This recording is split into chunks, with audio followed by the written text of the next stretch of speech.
Shadow Show. Shadow Show. Shadow Show. Shadow Show. Shadow Show. Shadow Show. Shadow Show. Shadowing it. I mean, I walk in today, and by way of good morning, I'm walking into the studio with the command and respect that comes with such great power of running a company. And the first thing I hear is someone dressed in a costume screaming, "Dan's wrong about Kevin Durant."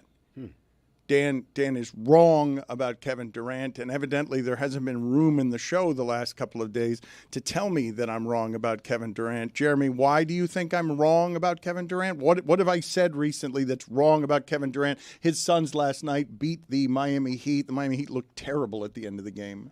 Oh, so Jeremy's in a costume today. We're not on video right now, so that doesn't really work as a joke, Amin. We're not going to the visual joke of Jeremy as the Joker. But, Jeremy, you were saying that Kevin Durant, and I'm wrong how? I believe that Kevin Durant is a happy person. I believe that Kevin Durant loves being a troll on social media. And I don't think that there's an unhappiness that comes with responding to randos on the internet or picking a fight with Stephen A. Smith. I think he thrives in it. I think he loves it.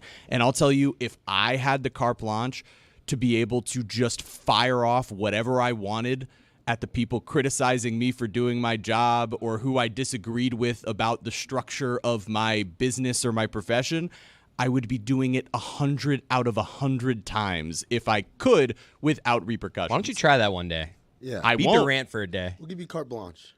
Well, you can't give it. His other employers and the ramifications that he would have if he did that, you're not in charge of those. I'll talk to them. Okay, you'll talk to the Miami Heat and Bally's about something that he's done. Not Bally's. Not Bally's other anymore. We don't need to talk about it. Okay, Yeah, we but don't need let's to talk not. about Bally's Let's anymore. just not, please. But you're going to talk to his employers about you guys. Do you agree with that? Do Izzy and Amin agree with the idea that Kevin Durant strikes you as wandering the earth happy? I don't believe that when somebody is doing that, they're doing it as a response to, I'm so happy, let me take this guy out.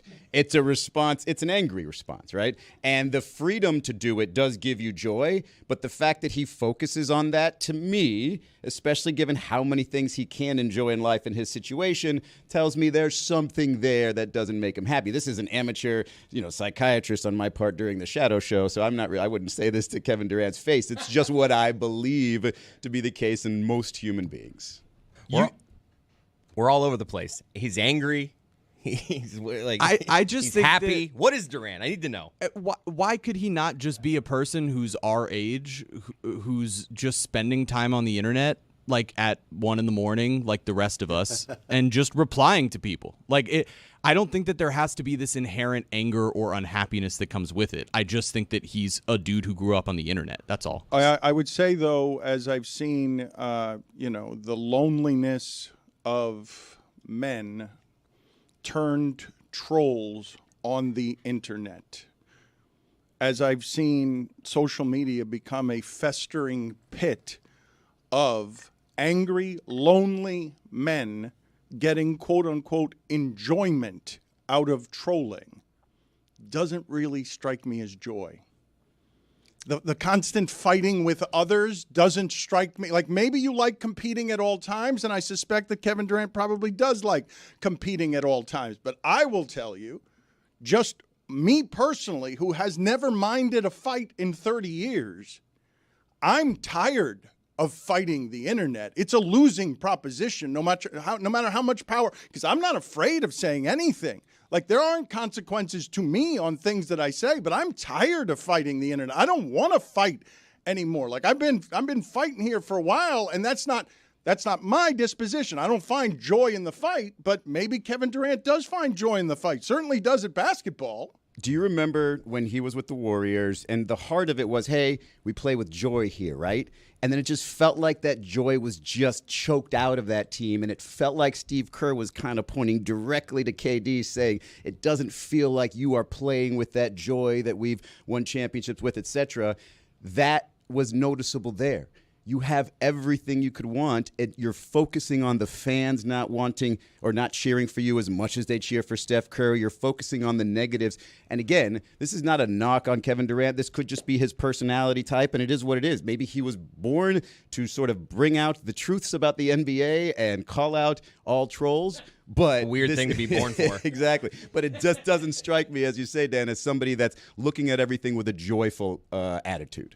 I think KD needs to go outside and touch some grass, do some yoga, like get offline. Because the whole point is the more time you spend online, the unhappier you are. And I feel like that's, at least personally for me, the more I'm on Twitter, the more I'm on Instagram, the more I'm on whatever, it's like, damn, this sucks. Right? And then if you live on that just perpetually and you have that much money and you have that much access to just saying whatever you want without these repercussions, it continues to be bad for your mental health. What's his screen time?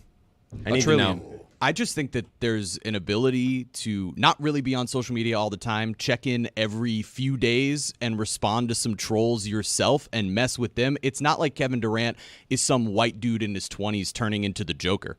I will say he seems to be finding joy in sort of setting people straight at this point in his career, using the Exactly. trolls to educate the rest of us. No one, I'm with you, and you guys are never gonna agree with me because I thought he was saying "we" going down the slide, and none of you did. So we just see things differently, and that's fine.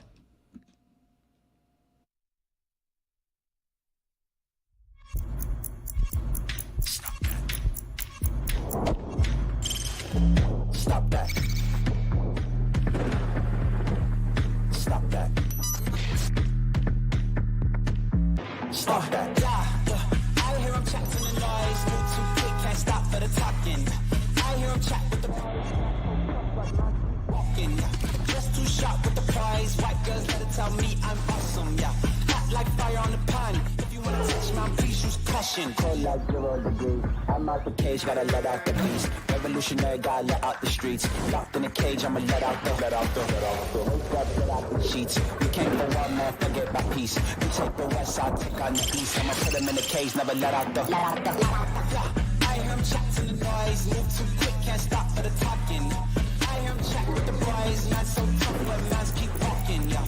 Just too sharp with the prize. White girls, let it tell me I'm awesome, yeah. Hot like fire on the pan. If you wanna touch my please use caution. Stop that. Stop that. Stop that.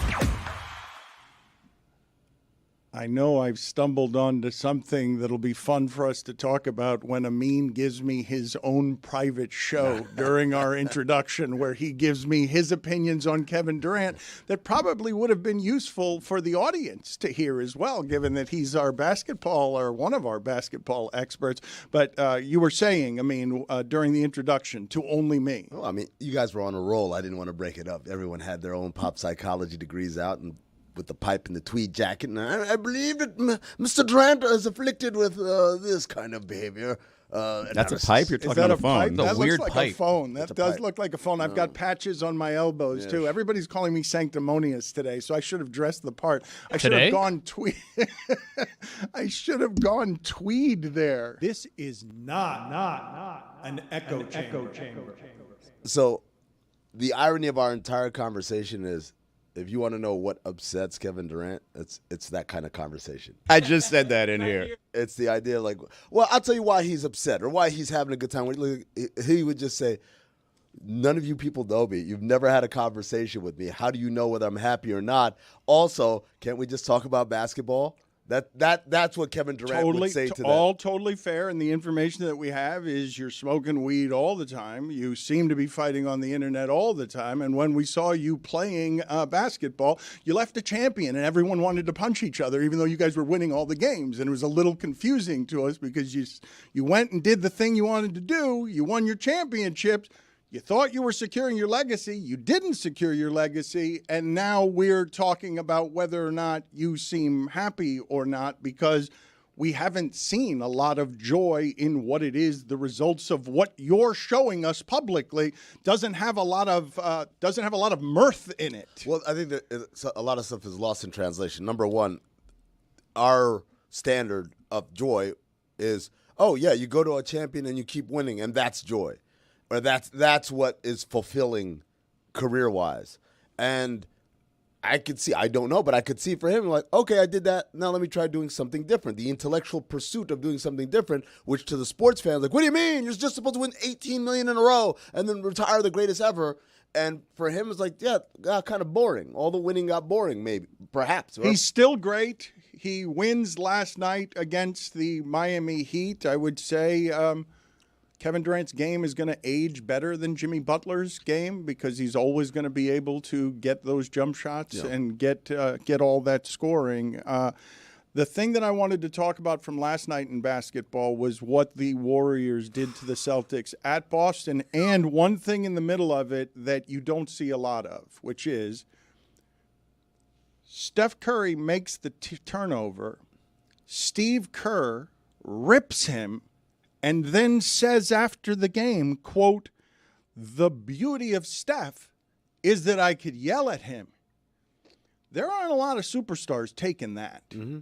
Give me all the guys you have taking a lambasting right now from their coach because they're not running that league and their teams. Because all of a sudden Anthony Edwards is taking a bunch of threes. Now everybody's taking a bunch of threes. These players clearly run the league. I mean, and over in Golden State, you've got a decorated champion who has nothing else to prove, who's taking a public yelling from his coach in front of everybody. When Steph Curry, I don't think he needs any of that. But the reason they're doing that is because Steph Curry is like, I want a coach to coach me the way that he coaches everybody. That's a good way to lead. Steve Kerr experienced this on the other side as a player, playing for Greg Popovich and seeing how Pop coached Tim Duncan and Tony Parker and Manu Ginobili. And it really started with Tim. And the conversation very early in Pop and Tim's career is, hey, I'm going to do this to you in front of everybody so that they all know if the best player is going to get talked to like this, then everybody else just has to fall in line. And, Greg Popovich, I think he said this in his Hall of Fame speech last year, but it was something along the lines of like, yeah, if it weren't for Tim, I wouldn't be able to be the coach that I am because that gives you license to basically do that. But it comes with permission. It's not because I'm just tougher than him. It's he's allowing it to happen. Right? And the same thing when Steve Kerr got to Golden State, he said Steph Curry reminds him of Tim Duncan in that regard. It's like he'll allow you to coach him hard if for no other reason than just to send the signal to everybody else. Look, anybody can get it, even the franchise player. Well, it's a great contrast to Kevin Durant, which we were talking about earlier, because Steph Curry at every stage was beloved by everybody. Right? So if you have the one person who is going to say to him, hey, I'm going to be negative with you. I'm going to give you a hard time so that everybody thinks, oh, wow, I respect you. But in your heart of hearts, not only are you my number one, but everybody here loves you. Kevin Durant never had that, right? So if Steve Kerr would have gone off on him, it would have been like, why are you going off on me? Steph Curry doesn't play the same defense that I can. So it's just a matter of what he's able to withstand. It's the permission. It comes down to the permission. Steve Kerr could not coach Kevin Durant in that way because I don't believe Kevin Durant granted him the permission to do so. To a lesser extent, Draymond Green grants that permission, but it's a weird kind of masochistic, like, I like it when people scream at me. This is how Coach Izzo coached me, so I want you to coach me like that. But, yeah, his ability to coach Steph in that way is absolutely, it's a two-way street. It's not just, I'm going to coach you this way. It's, hey, is it cool if I do this? Yeah, all right, shoot. What is the heart of hearts? Is it a heart inside of a heart? Is it the beating heart of a heart? How many hearts does Izzy have? Because it's your heart of hearts. In my heart of hearts, I have a room full of hearts, and in the middle of that room is a heart. And Josh Hart's in there for some reason. And he's the heart. So is Kevin Hart. I think that it's a heart inside of a heart, right? It's the beating. If you're saying in your heart of hearts, what you're saying is that heart also has a heart, and that's the beating heart, right? Mary Hart, rest in peace.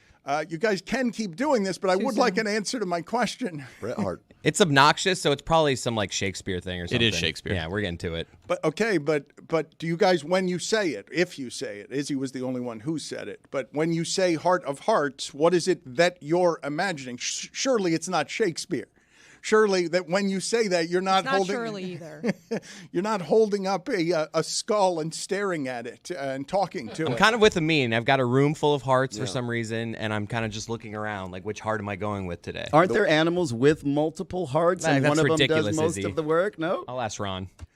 think a cow. Doesn't a cow have like 2 hearts? Multiple stomachs That's for a cow. stomachs, yeah. And my stomach of stomachs.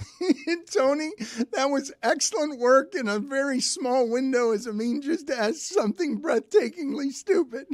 It's the chud. The chud moves from one stomach to the other stomach and then back out. And you know how they say the key to a man's heart is through his stomach. Attaboy. So a cow. Are same you of thing. the belief that there is an animal in the animal kingdom that has multiple hearts? Yes, Jimmy Butler. Not last night. Not last night at the end of the game. Can you explain to me? Because there were a handful of things that happened last night that were fun and funny. The Warriors game against the Celtics was one of them.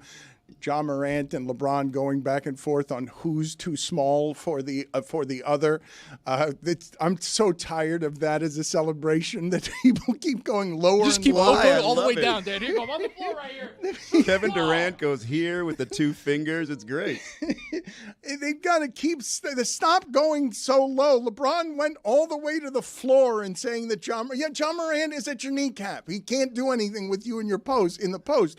We know this. This is one of the things that was interesting from last night, but there were multiple games that were interesting, and very quietly, Jokic goes 23, 20, and 16 and knocks off OKC. As Michael Porter says, and you guys tell me whether he's got this right.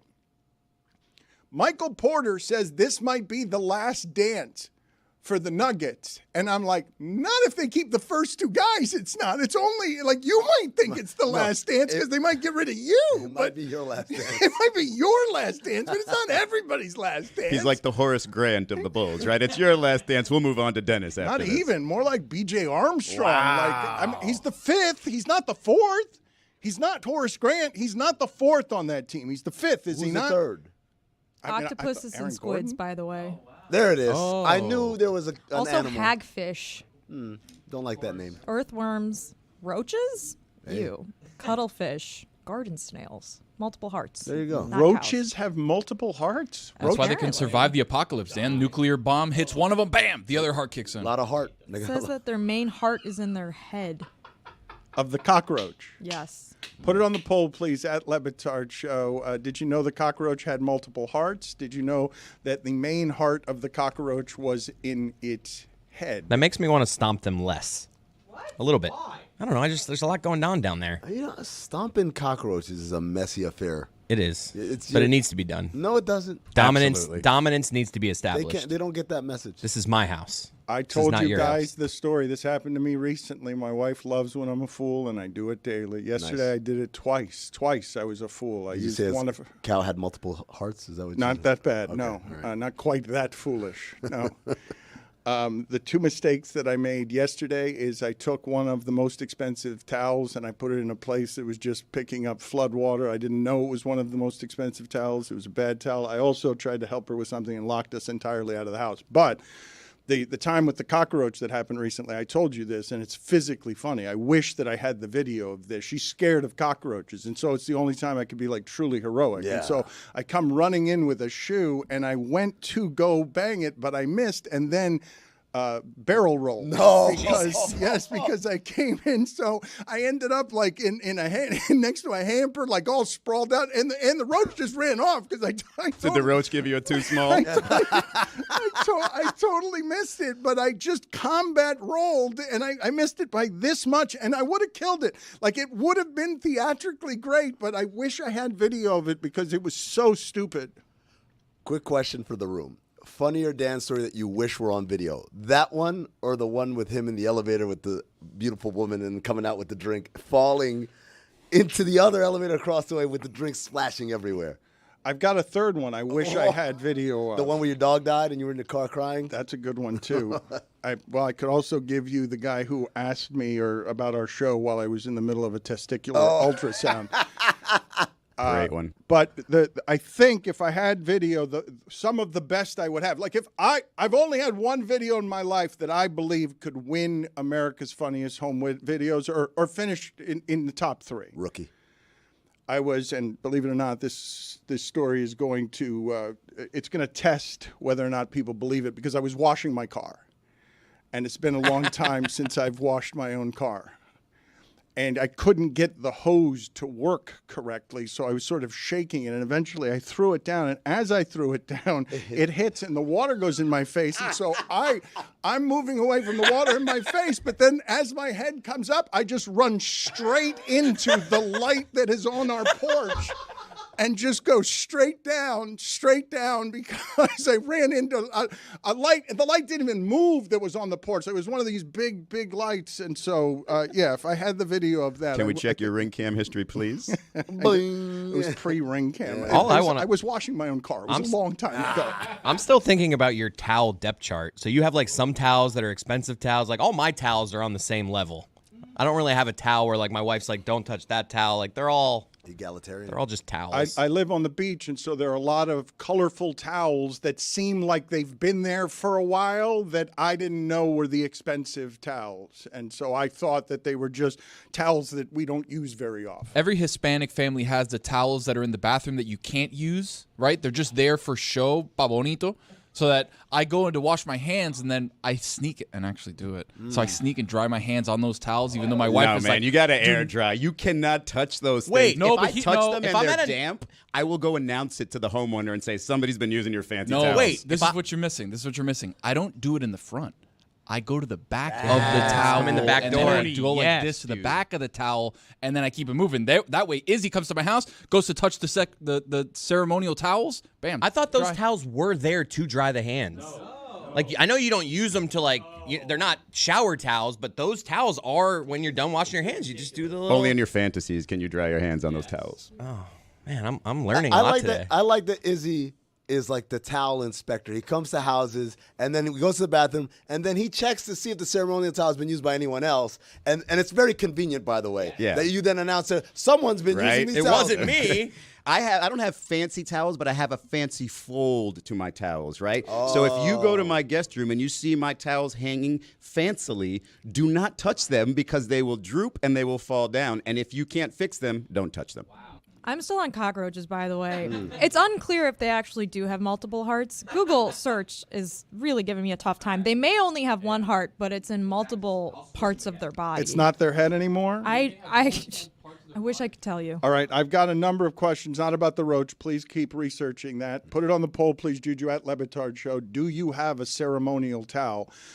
You guys are saying, because I want to know what all the rules are here, because we learn things all the time when we start rummaging around in people's different bathroom habits. We learn cultural things. We learn a number of different things.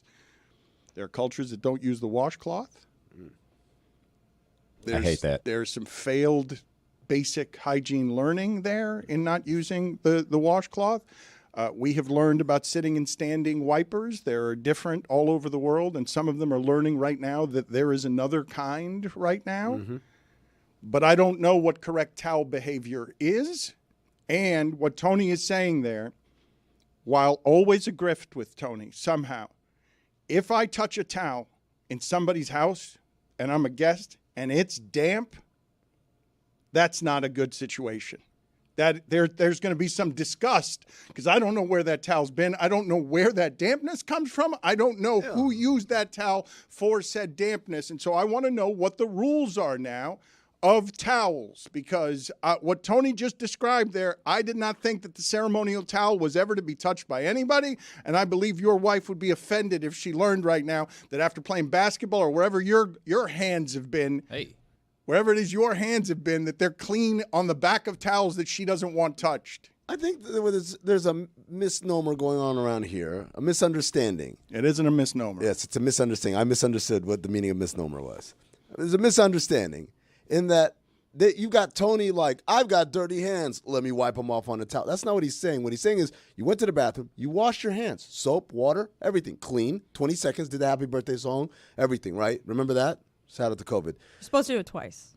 Really? Yeah. I'm good with once. Maybe I did spread. I sing slow. Shout out to COVID. Yeah, I mean, remember that was the whole thing. No, I do remember. I still but do it, by the way. Shout out to COVID. And I do extra soap underneath my fingernails. You do this. You do this Yeah. right here where you scratch your fingernails against your palm, and then the other one right there. Oh man, we did a segment where we asked somebody for 12 minutes how to correctly wash their hands. That was something that we did. Still couldn't get it right after that.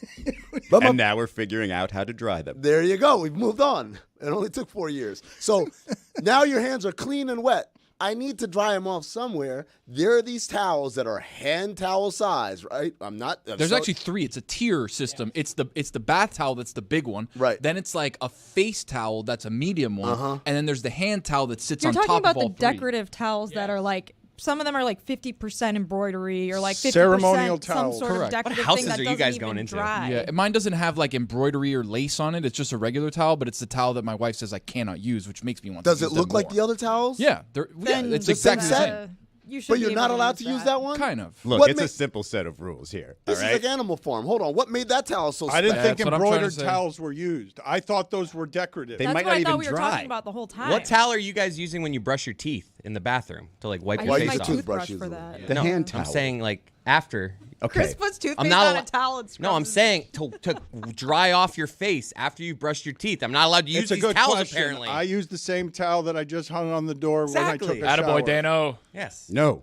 Simple set of rules, okay? You've got the decorative ones that are on the towel rack, okay? You look at those, they look really nice. Maybe they're folded kind of fancily. Don't touch those, okay? If you happen to be at somebody's house where you see a towel either hanging on a hook or on the shower, right? That's been reused. That's potentially going to be reused for a shower, It okay? might have ass on it. Exactly. You That's have always to a have- danger. I don't. Yeah. It's not You an have ass to towel. have The a ass hand towel is towel. totally different. The ass towel's on the That's I'm the always towel wary lets. of the ass towel. That's what I'm scared of. what I- Everywhere. Where's the ass You towel? find it in the bathroom. That's the You ass know what's towel. not the touching ass that one. towel is the hand towel that's Embroidered one. directly next to the sink.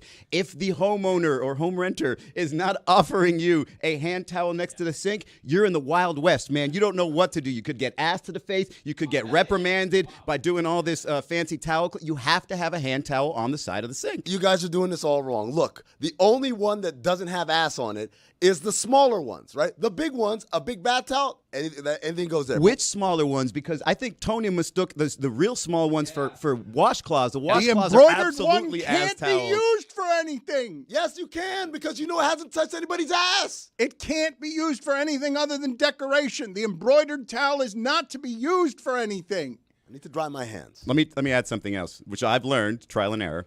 Do not put hand soap and hand lotion in the guest bathroom, because people will inevitably use the hand Every lotion as time. soap and then complain and think that they didn't because they didn't read it This properly. conversation is not helping. I'm more confused about towels than I was before we started. All this right, let's start conversation. again. Okay. The embroidered towel. Safest At one. Le Batard Show, the embroidered towel. Do you use it to wash your hands? Yes or no? No, because- use it to dry your hands. To dry your hands, thank you. Do you use it around anything that has wet hands? Because I don't think the embroidered towel is anything other than something that's hanging from a loop. It's hanging from a loop, and it's just put there on the wall the same way you'd put a mirror on the wall. You know what that's- It's there to bring accents in the bathroom together, the feng shui of the bathroom. That's what it's there. It is not there to be used by your mouth, by your hands, and certainly not by your ass. What kind of savage would you be to use the embroidered towel for your ass?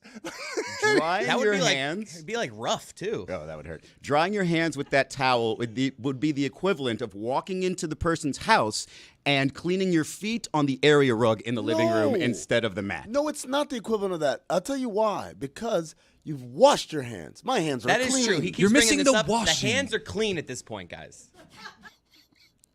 I'm It gonna is a come to all point. your houses and rub my ass on your towels. The conversation Don't is threaten ridiculous. me. Don't I'm gonna do it right now. I'm gonna leave right now. I'm gonna do it right now. What kind of, it's escalated I'm leaving. the threat very quickly. Leave my embroidered towels alone. Start scooting out I there. don't understand why it is she's She's walking threatening out. me. I don't know. We didn't get any clarification, by the way. The She knows expensive where I live, towels- actually. The expensive towels that you used that against your wife's wishes, right? Yes. Are they ceremonial towels, or are they just, oh, this is for special occasion Well, towels? this is what happened, okay? Because of all of the strange rain stuff happening, I never know when an area is going to get flooded on the one of the balconies of the home. And so I'm trying to put some towels there in the door to make sure that I don't get flooding. And those towels, I just go to the bottom of a closet that I thought had the bad fabric towels, the bad color towels, the cheap towels, the old towels. And as I do that, it is explained to me that I have chosen the worst possible towel in the house to do that with, that it's the most expensive of the towels. It's got some brand name that starts with an M that I don't know about. So to Amin's point, what are you using that towel for with its intended purpose of being expensive? I was never using it for anything, but it is a beach towel. It is something I have not seen used, but the colorful towels are the beach towels, correct? Like the towels that have multiple colors on them are the beach towels. Normally, and they're normally a little bigger. The size is the size is what tells. Yeah, I see. I've got. This is very fascinating to me because now I feel like we've entered a subculture of the towels, and within the towel community, everyone has different like levels of hierarchy, almost like a caste system. And you're saying these towels that you use, these are like aristocrats, right? They walk around. We are only used for beach day. Many people listening to this hear me say embroidered towels, and they're saying, "What the bleep are you talking about? I don't have any embroidered." They all towels." say Dan Le Batard on them. You guys remember The Prince and the Pauper, where it's like a prince and it's like twins with a homeless kid, or excuse me, an unhoused gentleman of a kid, separated at birth. Separated at birth, and then they switch places, right? And the unhoused one becomes the prince, and the prince one has to live like amongst the people, right? Pauper. It's kind of it's like a pauper. It's kind of like Trading Places. You did a Trading Places Prince and the Pauper with the towels. This towel is supposed to be fed candies and grapes and stuff like that, and instead you said, "Get to work down in the salt mines." And the towel's like, "But I don't do that, sir." It was an elitist towel for sure. It doesn't do migrant labor. I found an expensive Missoni towel, which I think maybe you have, and if I spent this much money on a towel, I would never use it. I'd frame it, and I'd just like stare at it. I prefer my Magna box. You guys are showing me some things here that I was not aware of. I had not given towels a lot of thought. I thought there was a spot between whatever is your shower towel and your beach towel for a luxury larger towel that is somewhere a size in between whatever it is the normal size towel in the bathroom and the beach towel. No, I there's thought there was different another size bath luxury towels. towel. There are luxurious bath towels that are ginormous, and they're too fluffy for me. Too fluffy. They don't get enough I'm a water. hard towel Can't guy. be too fluffy. Yeah, hard towel guy. But Dan, you're a big guy. I'm a big guy. Sometimes what I like to do, sometimes my wife knows, sometimes she doesn't. I take the bath towels that are smaller, and then I switch them with the beach towels that have that rougher feel, because I like a rough towel, not a soft towel. Little and then exfoliation. I use the beach towel, which is like huge. It's like 7 feet by like 4 feet, and I use that instead of the beach towel. I don't like soft towels. Soft towels, if I'm wet, I'm all of a sudden it's like putting cotton swabs. It's like all a over rug. me I'm when I'm drying myself with a rug. You're and still what am I wet doing? after drying off. You're moving the water around. That's all you're doing. It's not removing the water. It's just, hey, you want this water in your elbow? Who likes soft towels? Give me that rough towel. There are people who like soft towels. We should do polls. All right, at Le Batard Show, soft towel or hard towel. Valerie says hi, by the way. Jess has returned from putting her ass on all our embroidered towels. The embroidery that I speak of, the thing that's funny about this to me is I'm envisioning, like my grandparents had no money. They came from no money. But the first time I discovered with awe and wonder as a child, going into a tiny little home right near where the Orange Bowl was, the idea of a towel as decoration was the embroidered towel that had been brought from Cuba that was on the wall and was not to be used in any way. Wasn't even a towel that had any practical usage. It was like a napkin, the towel was. But my grandmother then thought that the height of luxury was 1 year getting me as a gift monogram towels, the height of luxury, DLB. And so you can imagine how my friends made fun of me. Look, guys, if Dan passes out in the shower, he'll wake up and know what his initials are. Like, just the amount of mockery that came with my grandmother buying me what she thought was, a wonderful thing to buy me. But the embroidered monogram towels are the height of jackassery, correct? Like, no. What? No. Don't say that about your grandma. What's man. the point of those? Like, do you live by yourself, right? You weren't married at the time, so it's just like there's no other body's towels here. Why do I need to know that they're mine? When I went to FAU, I was gifted as like going off to college. Here's some towels with your initials on them. Nice. Oh, No so you guys- way. CWC. For college, that makes more sense, right? If you're living in the dorms, maybe it gets mixed up. But if you're living by yourself, I want to go back to Nana's embroidered towels. Abuela. Abuela's pardon me, abuelas Hey, embroidered. Don't think you know my grandma. Don't take my culture with Nana. Like, don't know. I have a Nana. Abuela. That's right. The Codys have a Nana. The Le Batards have an abuela. Thank you. Wild Ruth. I will not be homogenized by you making everyone a Nana. She's an abuela. The towel came from the old country. Was the towel pre-revolution? Well, no. The towel was bought from. Look, Cuba doesn't have monogram towels. I'm just man. saying, pre-revolution. The it was Some different people Cuba. coulda. It was a outta different here, Cuba. man. The children in Cuba are using condoms as balloons, like because they don't have balloons. in Cuba. Pre-revolution, Dan. That's all we're saying. They don't have monogram towels in Cuba. I want put this on the poll at Le Batard Show. If you have monogram towels, are you a jackass? Yes or no? And also, you guys have seen on the cufflinks, some people put on dress shirts, they put the cufflinks, they put their initials or their name on the cufflinks. How are we feeling about that I got one? a pair of those. Let me tell you Just right one. now. 2005 was a crazy time in my life. The cufflink era, I hope we never go back. That when it was like, hey, we're going out tonight, right? To a club or to a bar. Hold on, let me put on my fanciest button-up shirt and a suit jacket with jeans and like these weird Stacey Adams shoes, and then Hold on, and hold then on, hold on. the cufflinks. I No, mean, he's right. He's some right. of us were not going out to clubs in 2005. Can you guys sort of elaborate on this timeline? So, once upon a time, the accepted dress code for dudes in this country was a massive white T-shirt and a throwback jersey of some sorts, maybe a headband, maybe a wristband, depending on how you want to do it, right? And then Jay-Z says, I don't wear jerseys, I'm 30 plus, give me a fresh pair of jeans and a button up. And instantly, throwback jerseys were dead, T-shirts were dead, and we all decided we got to dress like Jay-Z. Business casual. Business casual. So you wore jeans, and they were still baggy. They were still very baggy, but then you'd wear an oversized button-up shirt because nothing can be fitted, right? You wore like a blazer or a suit jacket. Didn't matter if it fit. What a time. But if you were really next level, that button-up shirt had cufflinks. You had to have the cufflinks out there, and then you had to tug on the cuffs to make sure they showed so that the suit jacket didn't cover them up, because then what's the point? And then you would just, like, you know, when you go up to the bar, you sidle up to the bar, you do this. You lean on it so everyone sees it gleaming and stuff. That was how we did it. Can I tell my favorite cufflink story? Yeah. One Sure. time I was on this set of the Sports Reporters. I mean, it's fair. Yeah, well, I'll do ours after. All right, great. Set of the Sports Reporters, Dan's favorite show, and our great friend John Saunders, rest in power. I was doing a show, was getting ready, and realized I did not have cufflinks, but I had a shirt that required cufflinks. And I was just like, well, it's a Sports Reporters. I'm going to be classy. I'm not going to roll up my sleeves, and you can see my forearms there. And so John Saunders is like, yeah, I think I've got a pair. And he goes and he finds some for me. And 15 minutes later, comes out with a pair, kind of giggling, tells me this completely unironically, because this was about 2 weeks, maybe 3 weeks after I came out. Gives me the pair of cufflinks, on them, New York license plate, Ass Man. Cosmo Kramer.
This episode of the Dan Le Batard Show with Stugotz is presented by Smirnoff. We do game days. Please drink responsibly. The Smirnoff Company, New York, New York.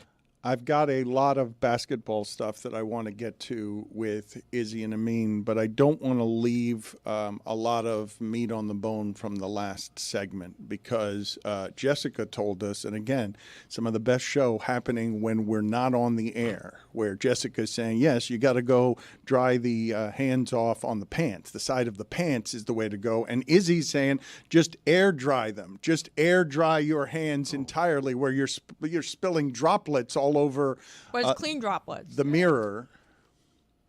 I don't know the right way to go on all of this. That's what I thought the hand towels not embroidered, the smaller towels were for on the hands. Izzy, if you're out here shaking your hands like a Polaroid picture, better grab some paper towels and some Windex because I don't want all those water stains all over my mirror. Provide a hand towel, sir. I did. It's decorative. Put it on the poll, please, Juju, at Le Batard Show. Better way to dry your hands, air dry, shaking, or side of the pants. I think I'm going to surprise you guys with a choice that I was making initially in sports writing, a fashion choice that was a terrible one, and I don't think Izzy remembers this. He might be too young to remember this. But early days of sports writing, I was not only wearing suspenders. No. I was wearing a pocket watch. No! That had the chain going from the belt loop to the pocket. Dan Yeah. Le Batard What is my era older was brother. this? Yeah. Okay, Mr. Monopoly. No. Settle down, back row. Let me tell you guys this because my older brother was of this era. Did you also have a vest?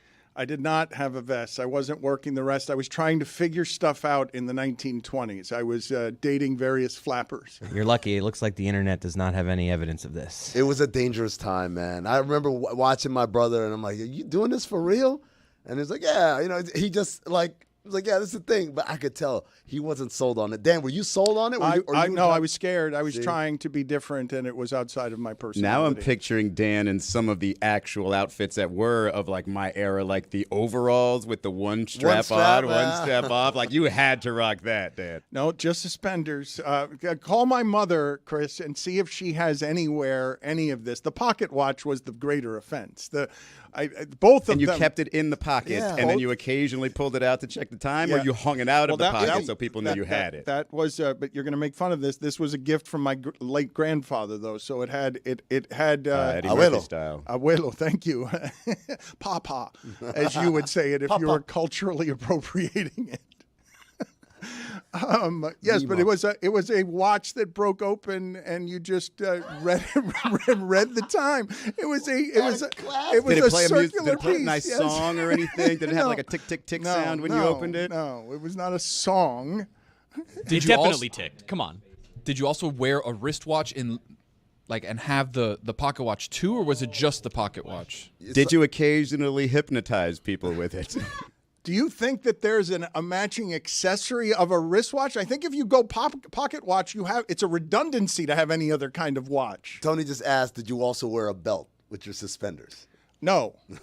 No, making the sure. suspenders were they were acting. You thought it was just a fashion choice. No, they were serving the practical purpose of holding up my pants. Yes. The suspenders holding on for dear life.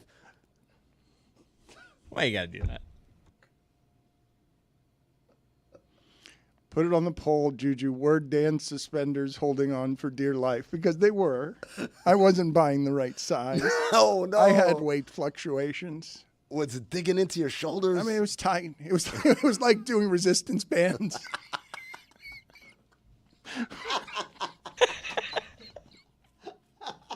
They were tight. No, they were tight. They were tight. I was using them at the maximum, like the allowed limits. I didn't know, they came in different sizes. Not a lot of this move going on, huh? Where you're like stretching them out. No, it was it was chafing my nipples, actually. All in the name of fashion. the things we do. Yeah, we have high heels, chafe nipples. You do what you got to do to look good. Would you dry your hands on the suspenders then? Is that why you brought it up? I just couldn't believe that that's Jessica's move when you're faced with a guest bathroom that... With no towel. You do a little quick pat dry on the hips. You pat the hips and then you walk out. Sometimes there's not a towel. Airport, sometimes no towel. I walk out like I'm a surgeon with my hands up like this. Yes. Searching for the first napkin or something to dry my hands. You know what? The most overhyped way of drying hands is those stupid little like air dryer. Like your hands are not dry after those things. They're so gross. It I hate sprays that. back into your face. Like the water goes everywhere and you're not dry. It's cool invention, but one of the dumbest inventions I've ever seen. Thank you, Tony, for saying that in my ear because you guys know where the air is coming from, right? The No, air is coming people's from ass. farts. Like what? Like so? Now you've got someone like a bunch It's of people shit farting into a particles. box, and it's like, all right, we're gonna No. keep this air and we're gonna put it out. So you're in the bathroom. People are taking dumps. When they dump, because there's no lid to close it, they flush. Particles are going up in the air. This is ridiculous. It's saturated with poop particles. It's not ridiculous. It's Roy sat- told you this the other day. I didn't even realize it until Roy said it. You have to shut the lid to the toilet when you flush the toilet. No, that part's true. I'm saying a means part here where that is the same air coming out at you when you're drying Where do your you, hands. you think they've got like an air farm somewhere else that they're blowing the air from? They're just grabbing the air in the room and blowing it faster. That's all they're doing. It's like turning on a ceiling fan. It's not generating new air. It's just moving the air that's in here around. So in that I theory, don't aren't think we you all? know that. I know that. You're just like, No, I mean, I think he's partially right. I mean, there's one of the main things that stuck with me after COVID was the toilet plume. There was research done on the plume of particles that come out of the toilet after you flush in public, and that shit scarred me. And I think Amin's right. I think it ends up in the air. I think it's getting sucked into the Dyson thing and sucked back out right in your face. Science. I have a number of things here from basketball that I wish to talk about because we have the Joker and Izzy and Amin here. Let's just tackle first, please, the end of the Heat game last night.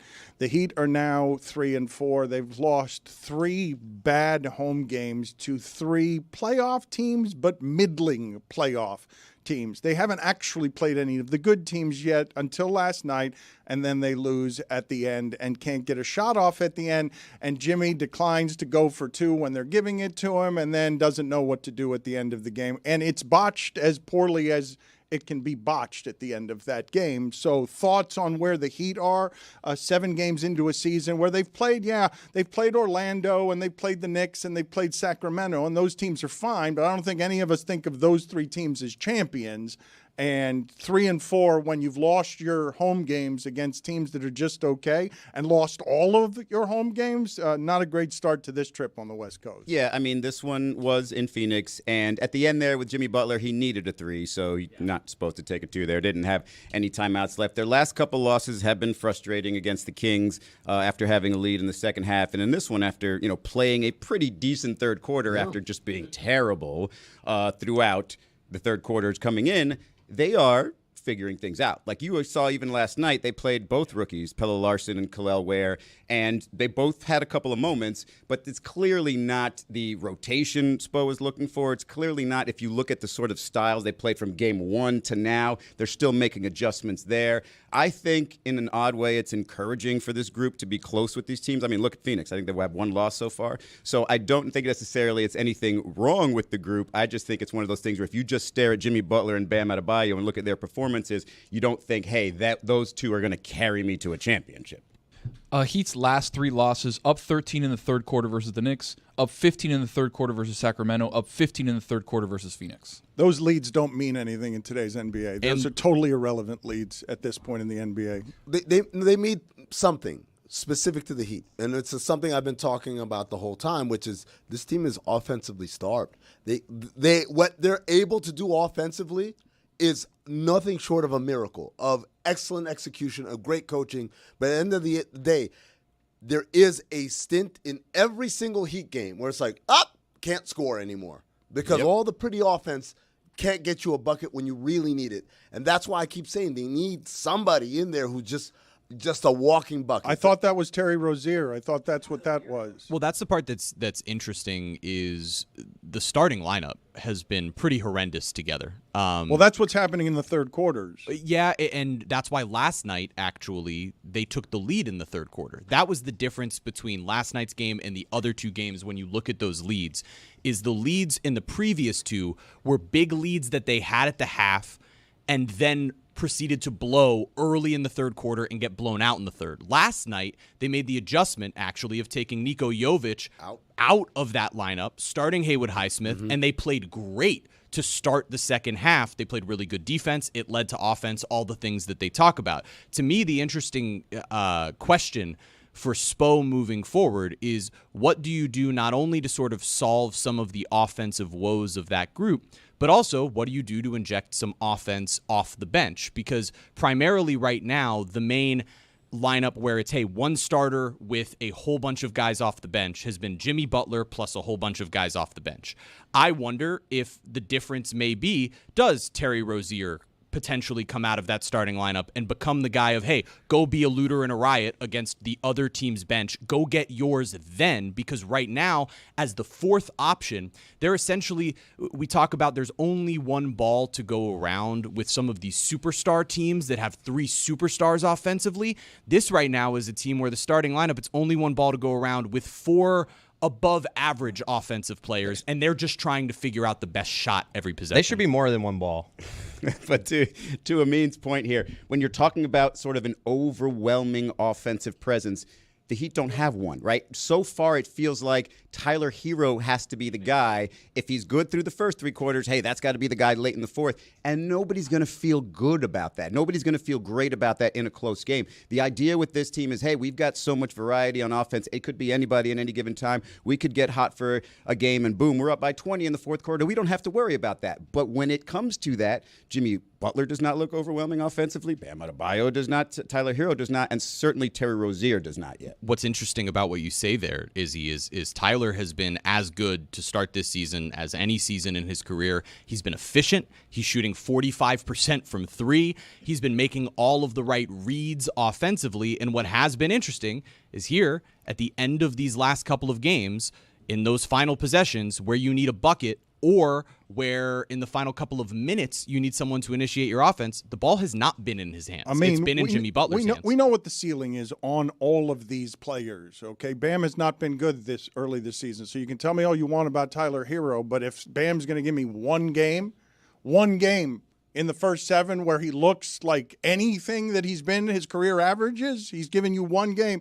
Tyler Hero's not going to compensate for that. So let me ask you about what is happening with the Miami Heat when I tell you, because they can sit here and say all they want, figuring it out. They've lost to all the playoff teams they've played, and they haven't beaten anybody good since early last year. Like they don't have a victory where you're like, oh, I see what this team could be. It's all precipitous decline. It's all precipitous decline for a season and a half since Duncan Robinson got hurt. Like the offense looked good for a brief stretch, and then it's been difficult offense since then. What are people still telling me about their 4 elite offensive players? This team has been offensively constipated for more than a full regular season of sample size. We're going on. This is going to be the 3rd season of it, I believe, right? So the season they lost in Game 7 to the Celtics when Jimmy Butler missed the 3 at the end. That was the last time this offense was like an elite offense. Strus and Vincent and whatever that team was shooting from 3, was that the team that was the best offensive efficiency team that they had when they had Strus and Vincent shooting the 3? That was Lowry and Tucker, really. It was those guys coming off the bench in spurts, but that was the one really good Kyle Lowry season here in Miami, and PJ Tucker being at sort of the height of his powers, being opened up as a corner 3-point shooter who was shooting about 50% from that corner. We need some fiber on this team. Is there any fiber available in the trade market? Because we're constipated? Yeah, we're constipated. We need some Wipe fiber your ass on a prunes. fancy towel after. We need some prunes, some apple juice. Apple juice. Apple juice walks right through me. It walks right through you? It's like if I'm ever, in need, it's one of my go-tos. I don't think of apple juice as being in the category of prunes. Isn't prunes the ultimate, even more than fiber, the ultimate diuretic? Dan, there's something about prunes. I don't know what it is. Obviously, I'm in the pregnant wife situation right now, and things are moving a little bit slower than usual. And then I told her, hey, why don't we use prune juice? She's like, no, I don't know. I don't think it's going to work. We use prune juice. Dude, next day, bam. Diuretics make you pee, and careful, Chris, because this is a slippery slope leading to a photo of poop. Coffee? Not a big coffee drinker. I know that is a lot of people's go-to. I don't know. I don't drink coffee. So All right. So what on are the that main one time. diuretics? Because you guys went fiber very early there. I think of other things. I think of prune juice, and I Miralax. thought coffee. Well, wait a minute. Now you're going medicines. Yes. Oh, Well, but- That kind of thing. I mean, yeah. I mean, a medicine. That does- Metamucil. Yes. Thank you. Yes. Any number of things. As that you can could see, I've do I've researched a lot to for this lubricate the tubes. function. Yeah. I've got another one for you. Midnight milkshakes. That's a terrible idea. Like that's just yeah, no, look, you- you sleep But it works. poorly. It doesn't work. You just Look, I missed the day of work because, or was I late? I believe can't- coconut is a natural laxative. Is it Is not? it coconut? I think it's like cream to coconut, right? Like pina coladas, apparently. I see oatmeal here.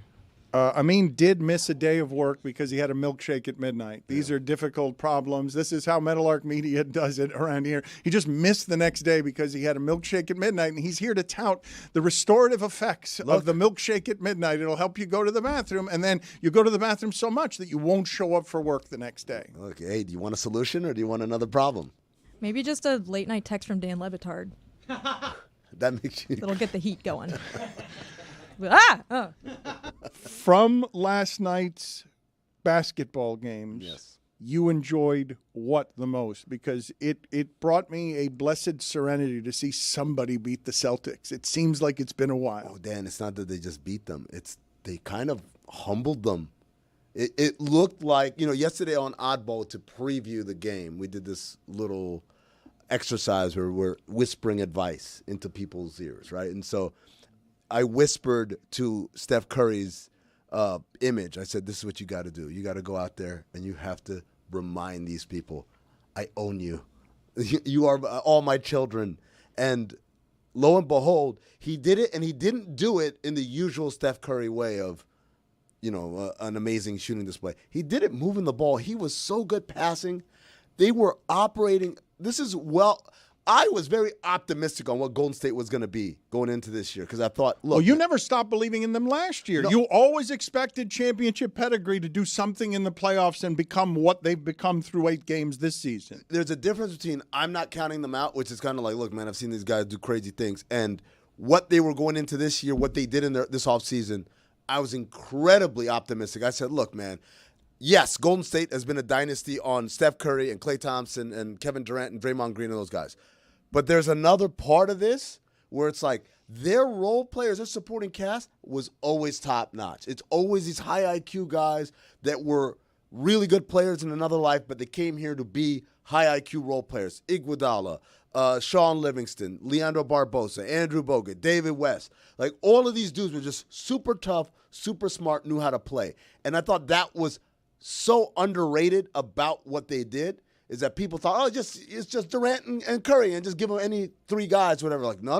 It's not just any 3 guys. When they won the championship, they had a little bit of that with Bielitsa, with Peyton, with Otto Porter, guys that knew how to play, right? And then they said, no, we're going to go with the young guys. That's what happened the last couple of years. This year, they went back and they got some guys who know how to play. Buddy Hield, DeAnthony Melton, Kyle Anderson, who last night, all of a sudden, now he's a 3-point shooter. What the hell? He hit 3 threes in a row at one point. So when you bring that kind of supporting cast to the table, now you see, Steph doesn't have to be Superman. He can just get in where he fit in. I mean, Steve Kerr played 11 guys in the first quarter, I believe, and that's without being fully healthy. Brandon Pajemski wasn't there. Mm-hmm. Was that a troll job because Jason Tatum was the 11th man on the USA team and he could have played Is that every a single troll? game? Is that a troll? Is that an overt troll, or is that just an Izzy theory? I want this. I want a new segment, Izzy's conspiracy theories, or do you know this to be so? Are you volunteering this? You've blown Amin's mind. Amin was watching. Do you know how rare it is for the arrogance of Amin to be like, I was watching that game and I didn't notice something that other people noticed. Never did that math. Is obviously Boston not at full strength, no Jaylen Brown, no Porzingis. Do you see this as kind of like Golden State almost like evolving into a different offense? It's not different because it's the same offense. It's just there are new options available because the offense itself is when they run action, there's like 5 different things that could happen out of any of it, and that's what makes it hard to guard. It's the example I always give is like the Draymond split cut where Clay screens for Steph, and how do you guard that? Because normally, like, okay, stick with the shooter. Wait a second, they're both shooters. So by the time you figured out, okay, this is what I do. You top block on this side. You come on the underside. Big man, you come up and show and help in any which way. What ends up happening is Draymond Green realizes, I have the ball and nobody's guarding me, and he just turns around and lays it up. And that's the to me, in a nutshell, that's the Warriors offense. It's like, you're going to be so confused, spinning your head, trying to stop every single opportunity that the most obvious thing, guard the ball, is going to elude you. When you look at all these players and their ability to score and move without the ball and screen and do all those things, that's kind of what the essence comes down to, is that, Steph doesn't have to be the focal point in terms of taking this shot. There's going to be so much attention that everyone else is going to be as open as they've ever been in their life. In terms of projects we got going on around here, Amin Al-Hassan and Charlotte Wilder are doing a wonderful job covering all of your basketball needs, no matter how eccentric they might be. Oddball every day of the week except one. You can guess which one it's not. Jessica has been doing great stuff with Lucy on Gen CFB. You will hear some of that later in the show. And Billy and Stugotz have taken off for Arizona. They are in Arizona. They have landed. They are ready to get God Bless Football percolating and echoing. Amin is as far away from them geographically as you can be while having a home in Arizona. Crisscross. So if you want to spend time with Stugotz and Billy, let's give people the information here on what it is that they could do Sunday. Kickoff is at 2:25 local time. That's confusing to me. I don't know what to do with that. I see a local time 2:25. I'm like, no football game has ever started. Not, you got me used to London. I mean, but 2:25 is not a starting time for a football game that I know of, but evidently it is. It's 1 to 6 what they're doing. That's the most important thing. I know, but it says kickoff 2:25. It's an odd detail. This is what I always say. I don't think we need to tell people what time kickoff is. They're football fans. They know. Understood, but I've never seen 2:25 as a time. I've seen 4:25, and I understand what's happening there. 4:25, 4:27 is a time, but it's a 2:25 isn't a time for anything. You go into a restaurant at 2:25 and it's empty. I don't know what 2:25 is. And let's remind people, Sunday service is presented by Smirnoff. You can join them, like Dan said, at the DraftKings Sportsbook and TPC Scottsdale. Jets Cardinals kickoff once again at 2:25. Streaming live on DLS YouTube. You must be 21 or older to go. Man, you really petered out there. Izzy, I'm put going it to play on that the poll back later. at I think that was fine. Show. I get a bad rap We around were all here. just staring at you, and you were leaking confidence. That's not I was leaking confidence. That's like I'm delivering that like at 21 or older. Like that's not petering out. That's really? like that was you. That's craftsmanship. You think you were nailing the That's what I'm saying. You think you were Simone Biles streaming there. live on DLS YouTube, and you must be 21 or older. You thought that is I not think we should petering play out. it back in the next segment, and we will. should all vote on it. All right, we will listen to it. Put it on the poll, though, Juju, at Le Batard Show. Is 2:25 p.m. time for anything? Because I think we Time really, for bed. I think we found a hole in the universe. Nobody does anything at 2:25 on any day. There's no appointed thing at 2:25 in the history of time, except for NFL football in Arizona. That's all we've got. Speaking of football, Jess, I've been remiss here. I have gotten to Thursday without talking seriously about college football this week. There were a few distractions this week that prevented us from talking about anything involving the rankings. I don't know how you feel about anything. What kind of expertise can you give us on who's outraged and who's not? Because I missed it with everything else that was happening Tuesday night. I think generally the consensus is that it's only the first ranking, so don't get too outraged yet. Lucy and I will break down some of the Indiana, Penn State, BYU reactions on Gen CFB, which will be a little bit later in the show.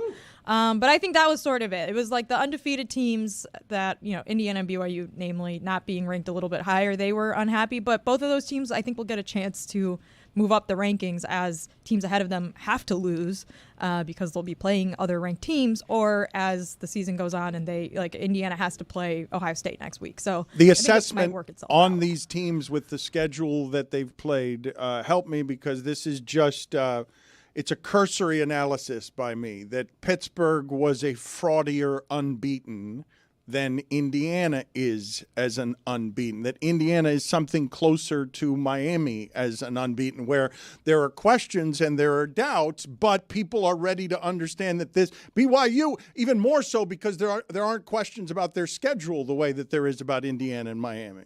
Well, yeah. So BYU has ranked wins over SMU and Kansas State versus Indiana, who doesn't have one of those wins yet, but they've been winning all their games by like mostly double digits. So I think that it's an interesting question of like if the committee values the close wins over ranked teams more so than like blowing out a lot of teams on your schedule. I think Pitt did have a harder strength of schedule than Indiana, but Pitt also lost last weekend to SMU, so it's almost like, and they still have to play Clemson, which Clemson lost to Louisville, so I don't know. But I'm talking about fraudy unbeatens. I'm talking about national perception on fraudy unbeatens, because Miami's got the top 5 ranking, but if I'm Indiana or BYU, I can make the argument that my schedule is at least that strong. BYU can. Indiana can't. In BYU, but I think Louisville beating Clemson, though, is like an important beating Clemson is an important key to that, because Miami beat Louisville earlier this season. But I also like it, if it comes down to an ACC championship game, they're going to have a win over probably a highly ranked SMU team if SMU continues to win out. So, yeah, I mean, again, it's like, I understand why the committee puts out rankings this early in the season, because I think it's good to see like the sort of pattern making and like the thought process behind it, so that when the day the season ends, we don't just say like, wait, why is Tennessee in the top 5? This but makes imagine no sense. if we did. This is what I loved about the final when it was the semifinals. Is just let's announce on the last day. Now imagine nobody has any idea, they've and done there are this 12 teams, and they wait till the last day. They've been doing this for as long as there's been a 14 playoff. The ranking show. Yeah, no, and I've always said, what if we just got rid of all of them until the last week, and then wow, everybody finds out all at once, and there is no tease. I mean, the whole thing exists for television ratings, right? Like sports in general. Like we all. What do you mean? It's a great television product, so they're able to make a show every Tuesday where they're like, watch the show about the show that we're gonna have later this year, about the show that is the football game. So like, yeah, but I also think that it is sort of like helpful for fans to know what the thought process is going back to the first week of November, even though none of this might matter in 4 weeks. Like, in fact, most of it probably won't matter because Alabama and LSU, they play each other this weekend. Indiana plays Michigan this weekend. Like, there's going to be changes immediately. The thing that I would like to know as an assessment, though, is someone who has only seen little bits of Indiana games when they are unbeaten, and I keep seeing 50 points next to their name. I'm not used to. Michael Penix introduced me to the idea of Indiana can be good at football, can be good at offense. I had no experience with that in my lifetime. Indiana's game logs, when you look at them, what are their close games? Because there's one thing that Miami is doing while barely beating Virginia Tech, while barely beating California. I don't think there's a barely beating in Indiana's schedule, but I haven't checked the game logs. It's just every time I look up, they've got 50 and someone's not close to that. Yeah, I think their closest game was against Washington when their quarterback was out with an injury. So yeah, like they've been kicking ass. I think this is also though like a product of the preseason rankings having a strong influence on how people view teams, especially even late in the season where you would expect like preseason rankings by, week 5, who cares? But no, I think like if Indiana comes into the season ranked top 15, they're undefeated and they're going to be a lot higher than they are now. That's silly, though, but again, isn't it? It is very silly. I think that it's also really hard to, like, preseason rankings are hard to do, especially with a team like Indiana that has a first-year head coach that brought 14 transfers from his last school with him and a transfer quarterback from a MAC team who was, like, good, especially a couple years ago, but, like, we're not sure if he's going to be awesome at Indiana. And so, like, how do you evaluate that in the offseason? It's really, really hard to do that. And also, obviously, like, as we've always talked about, there is a sort of, like, name brand recognition that goes into ranking in college football, because you know which schools and which programs spend the most money on their teams, and so you sort of give like deference to them, whether or not you should. That happens with the rankings. All the more reason to wait for all rankings until the last week of the season. But wouldn't that, if you're Indiana, or if you're trying to figure out who the fake fraud or who the frauds are, Dan, wouldn't it be more leaning toward Indiana? Because it seems system is what they're relying on, not player, versus Miami, who seems to be relying more on player. I want to go all in on Indiana just because they feel a little bit to me like Central Florida a few years ago, where everyone's like, how can they possibly be any good? But they keep showing you every week that they're good, and they might then stumble into, being better than everybody because they've beaten everyone they've played this year by at least 2 touchdowns. You knew Indiana was going to be good when Kurt Signetti was like, I win, Google me. The vibes were through the roof at that point. I was like, hey, there's something there. Bloomington, right? Indiana? Yeah, Bloomington. There's something there? It's a very nice college town, very pretty. Priya went there. Sure. I almost went there. Priya. I think the frustration, though, Dan, is that, like, can Indiana afford to lose to Ohio State? Like, I will find out, like, Penn State probably can, and that is frustrating if you look at their schedule comparison. Penn State has played a lot closer games with competition that they should be blowing out, which Indiana has done. So I think that's sort of what Indiana fans are more frustrated in. Isn't it weird? You mentioned UCF, but usually when we have this kind of school that's an outsider to the party that's doing well, they usually play in a crappy conference, and that's why, right? But Indiana plays in the Big Ten. So they're playing not the same schedule, but a similar schedule to all the other blue bloods in the Big Ten. People are waiting for them to play the best teams in the conference, though. They're not playing the best teams in the conference. And it's not a strong top-to-bottom conference. It's a top-heavy conference. I mean, like yes and no. Like, it is interesting that so they'll play Ohio State in 2 weeks. They play Michigan this weekend. Michigan's a team that, like, has really good players, but has been a weak team this year. They have a quarterback situation that they've been struggling with all season. They don't really have a real, like, starting downfield passer that they trust.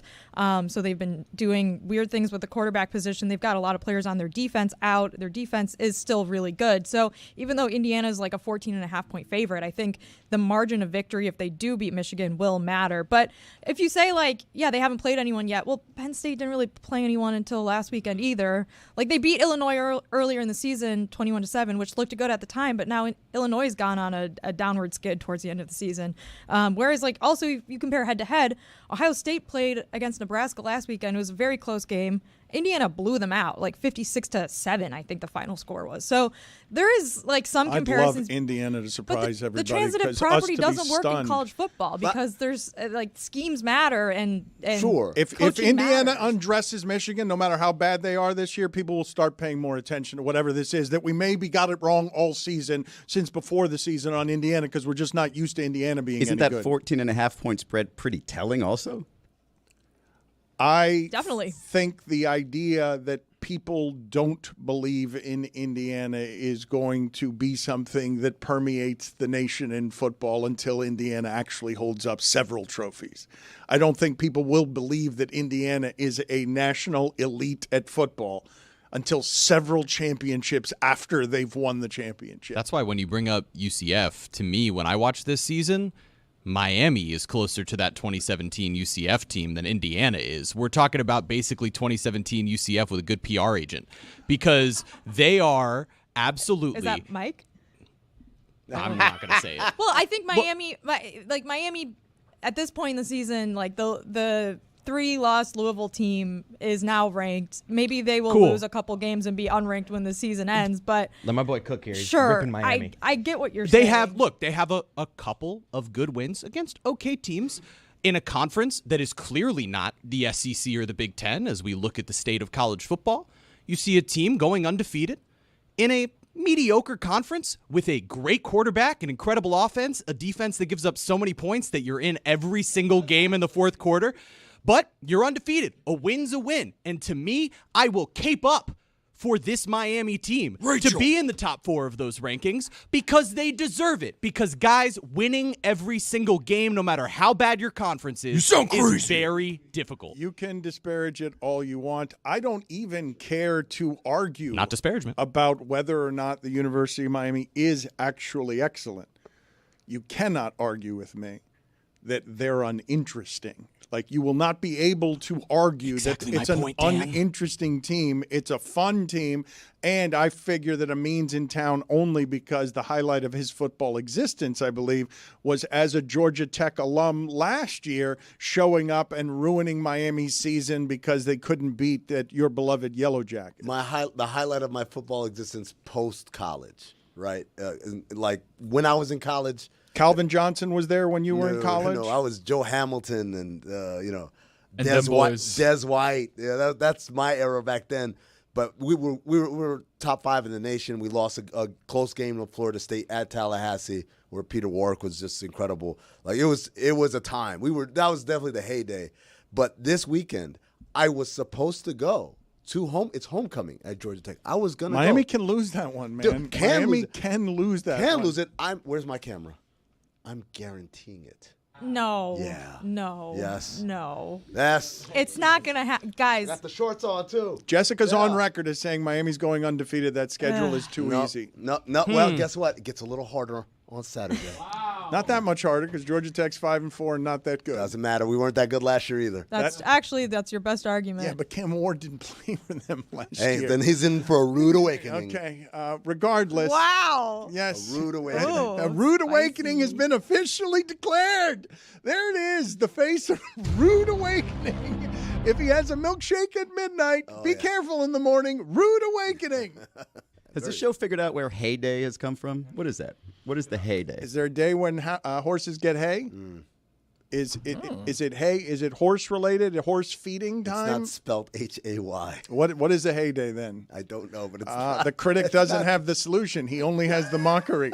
The critic doesn't have the answer. He just knows my answer is wrong. I'm throwing a guess into the wind. You know what? I'm going to go with, I should yes and this. Yes, that's exactly it. The horses created the term. It's like, hey guys, you know what today is? What? It's heyday! Oh! The horses again. And like, why? They're like dancing. I'm picturing a horse like doing the like in the Olympics. On the two way they're legs. trying this up. Mike, guess what day it is? It's heyday. All right, Let's you guys, go. We're getting to this. You guys want to hear, before we get to the heyday, you want to hear whether or not Chris Cody was indeed petering out while he was trying to read? You peter in because that's what I did here. right. I'm like Ryan Seacrest in this clip. All right, you think this is you perfect broadcasting? Kickoff once again at 2:25, streaming live on DLS YouTube. You must be 21 or older to go. That is that is like dude. That is like a floor routine that is just Bit of a shake. I heard a little shake at the end. 21 or older Or- to go. Like, it's just, that is just perfect.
This segment is presented by LinkedIn Jobs. Post your job for free at linkedin.com/prep. Terms and conditions apply.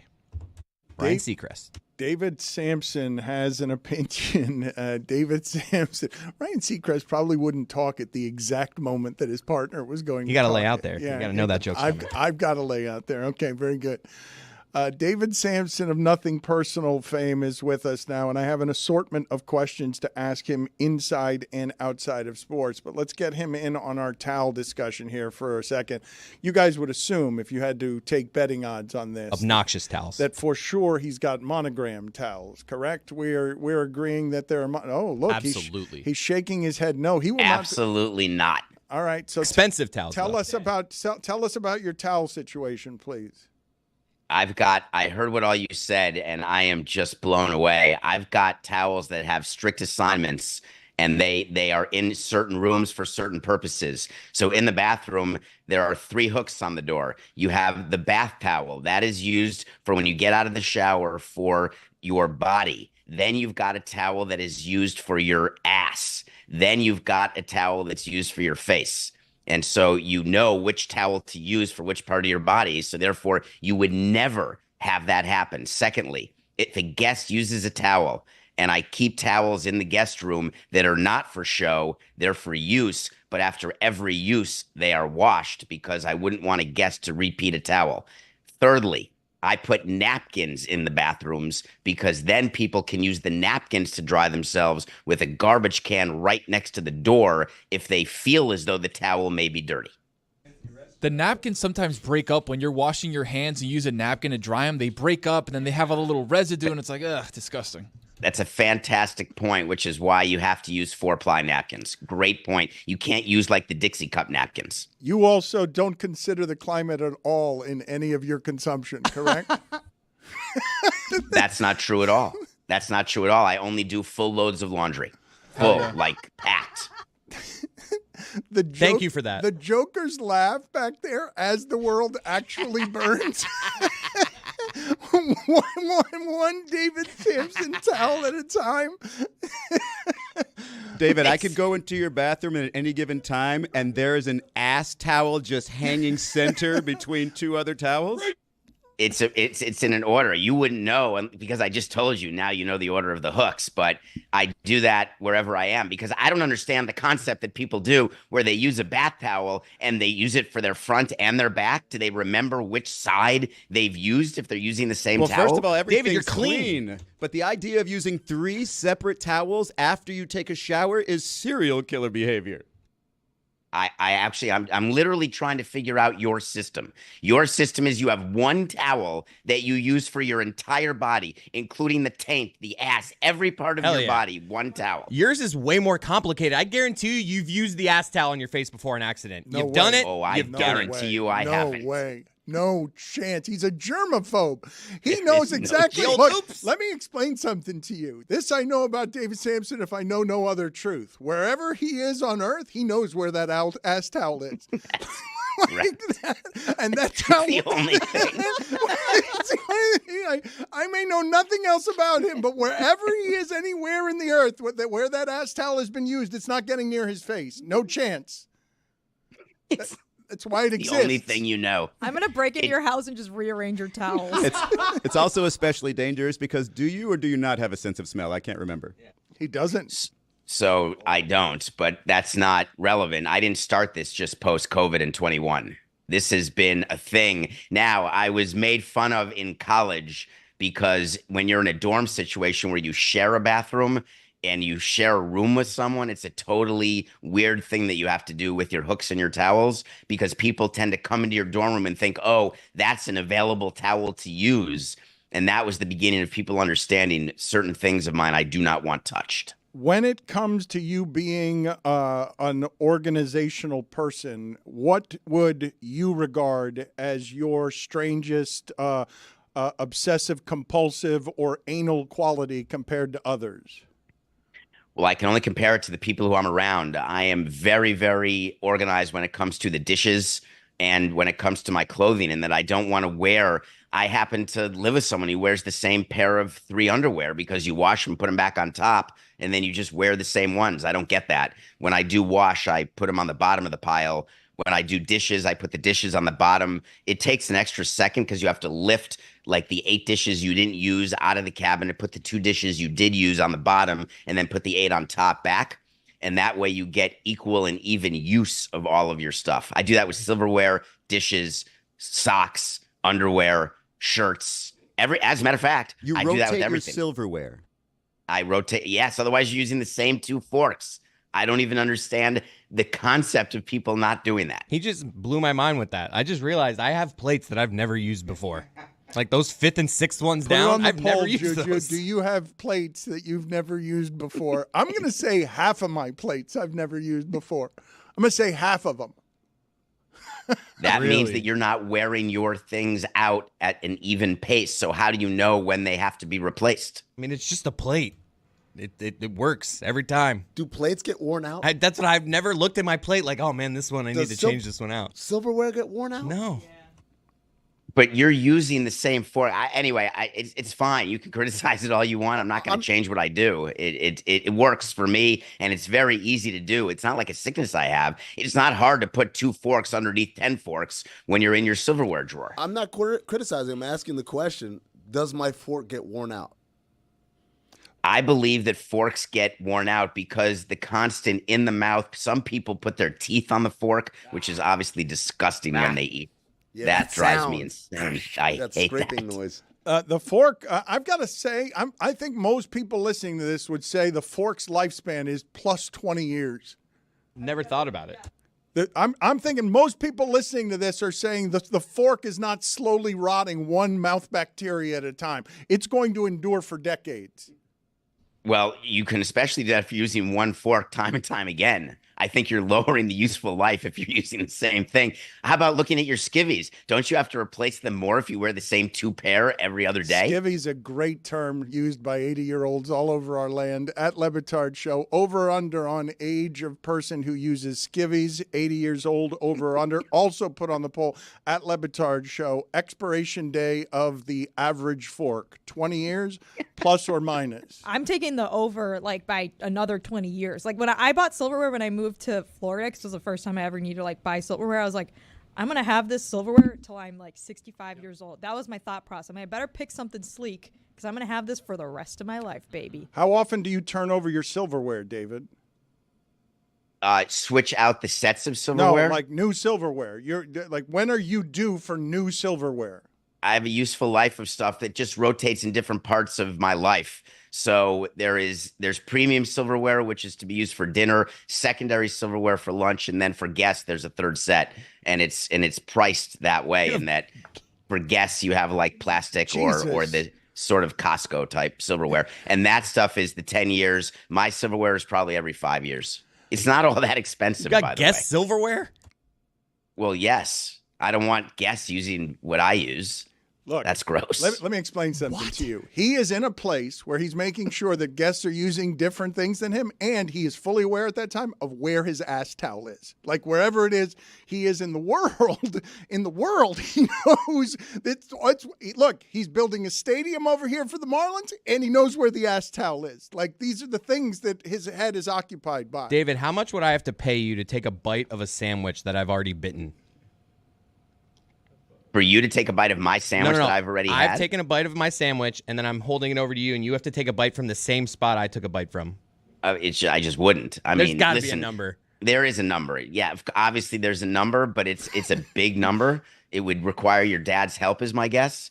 But I am not that interested in that game. Let's do this. Wait, but what could be the single most disgusting thing in your mind in terms of something that you'd have to share as a germaphobe with someone here?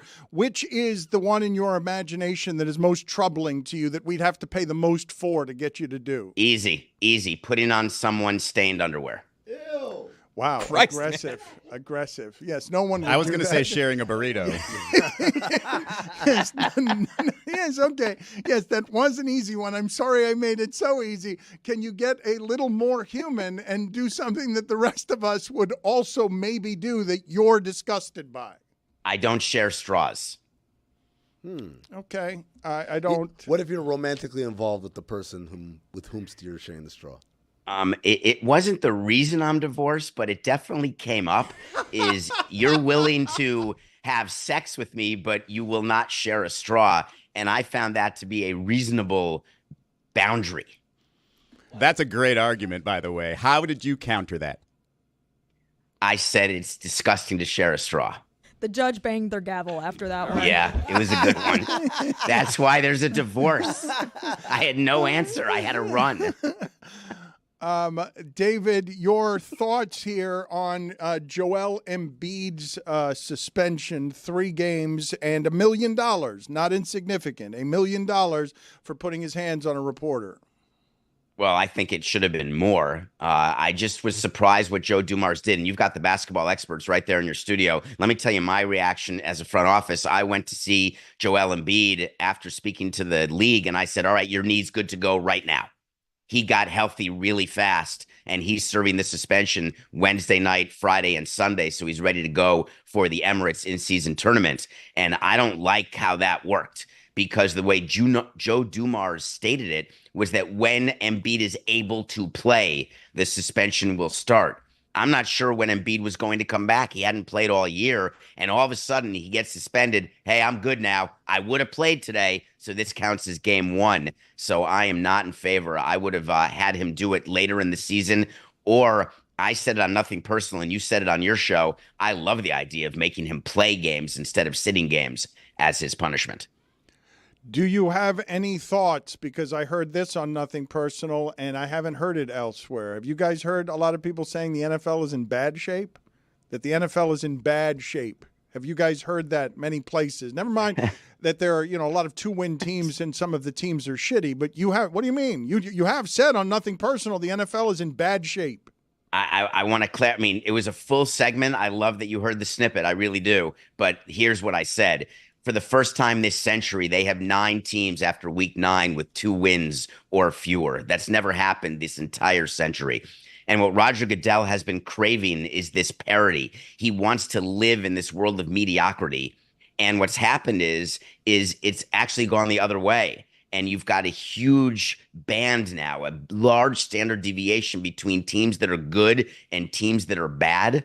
And it's gone against what he's been trying to do. So when I say the NFL is in bad shape, because they had a goal and they're not reaching it because so many teams are so bad.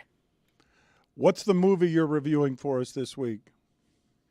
So I watched this yesterday. I hope some of you watch this, please. It's called Superman, the Christopher Reeve story. It's a new documentary on Apple TV. I go for the room? I know the story, and I'm interested in the story. I remember when it was released, it did very well in the festivals, and I was waiting for it to come out on streaming. So I imagine it's very hard to watch. It is extremely hard to watch, and people may not remember the story because I thought I remembered the story, and it turns out that through home video and through all sorts of interesting ways that they made the movie, you find out what he went through truly after the accident, what the family went through, and what the children went through. And while you could call them children of privilege and people of privilege, there was nothing privileged about their life. And when you look at the son, the first time he's on camera, the little boy named Will Reeve, it is mind-boggling. He looks like Superman, but he hasn't had the life of Superman, because at the end of the day, we make fun of celebrities and billionaires and whatever you all do. This guy lost his parents. Money doesn't make that feel better in any way. And the truth is, Christopher Reeve wasn't the type of rich that people thought he was. It happens a lot with musicians. It happens all the time, with pro athletes who everyone assumes they retire and never have to work again, and it's just not accurate. It's a really good documentary that has a chance to be shortlisted for an Academy Award. My dad just texted me and said he also rotates used items. What? This is apparently a common thing. Is it a common thing of certain? Or they have the same mental illness. I'm not sure. Age bracket, tax bracket. Speaking of mental illness, we've got a legitimate debate, I would think, between how Jessica feels about marathons and how David Sampson feels about marathons. I believe hot take right now. I believe we could do first take with Jessica and David arguing about the merit of marathons. What is the negative position you're taking? I think that the worst thing that Lehman could tell me if I came home from work today was, hey, I'm going to start running marathons. Oh, because he'll be apart from you training, you mean? No. No, because there will be an expectation that I go to the marathons that he's running in and wave from the sideline. Jessica, I'm glad you brought that up, because over the weekend, obviously, the New York Marathon happened, and I was staggered at how many people I know who are like, I'm over here at the marathon standing outside in the cold, just hey, holding a sign. I'm like, I'm from New York City. I've never done that in my life. Never felt a need to ever be out there to see people run. If anything, it was always a pain in the ass because you can't get from one side of town to the other because it shut down all the streets. Yeah, I was in New York on Sunday. Same thing. I wanted to see some of my friends. I walked outside. I turned around. I was Homer Simpson's dad. I walked right back inside. I was not going anywhere on Sunday. But that was. I can only tell you. Go ahead, David. No, I'm sorry, but we need you. You as a spectator, it's so helpful to the runners. The sound, the noise, the cheering. You put your name on the front of your jersey and just strangers are cheering for you and helping you go when you don't think your body can go. So New York is the best marathon in the world in terms of spectators. The wall of sound on First Avenue off the 59th Street Bridge is like nothing you've ever heard. And I'm not asking, Lehman wouldn't be asking you to go watch. It's really hard to be a spectator, you're right. But encouraging people to do marathons and taking that first step, it's an amazing thing that I would hope that you'd all be behind, is the level of discipline required to have your body do something that, is hard to do. I think this guy is the bigger hero than anyone running in the marathon. This is the guy that uses a broom to shoo people away from unregistered runners away from the track. He is just in the middle of the street. I don't know how he spots them from a mile away, and he's like, "Get out of here!" And they're like, "No, I'm going to keep going." He's like, "No." Is he an official? Like, people are listening to him, and do they have to? In a bathrobe with a broom, you think he's an actual official? People are listening to him. Look, this lady's like, "All right, I'll leave." Because if someone with a bathroom and a broom comes up to you and tries to change the rules of society, you'll listen because they're crazy. So that's one of the great volunteers. I would shout out to so many of the thousands of people who volunteered during the marathon. What's happening there is you sweep the cups after a water station because it gets super slippery for the runners. Okay. So she's sweeping the strewn cups that people have taken water and thrown on the ground. There's volunteers who sweep that away. Dan and me were on the same page. We thought he was like the Sandman at the Apollo, right? He's sleeping That's my bad. I think, David, though, to go back for a second, it's not that I don't think that the people that are cheering on the marathon runners are incredible and they're showing support, and it would be incredible to run in one of these races. It's just that I don't want to ever be doing that for my boyfriend. Personally. And you can just be honest with him, and that's totally fine. But the funny part is that you're saying that now. When you see the time, effort, and dedication that he would put into training just to get to the start line, you would go and watch him because you love him that much. No, she wants to watch Notre Dame on Saturday. David, thank you. Good seeing you. Take care.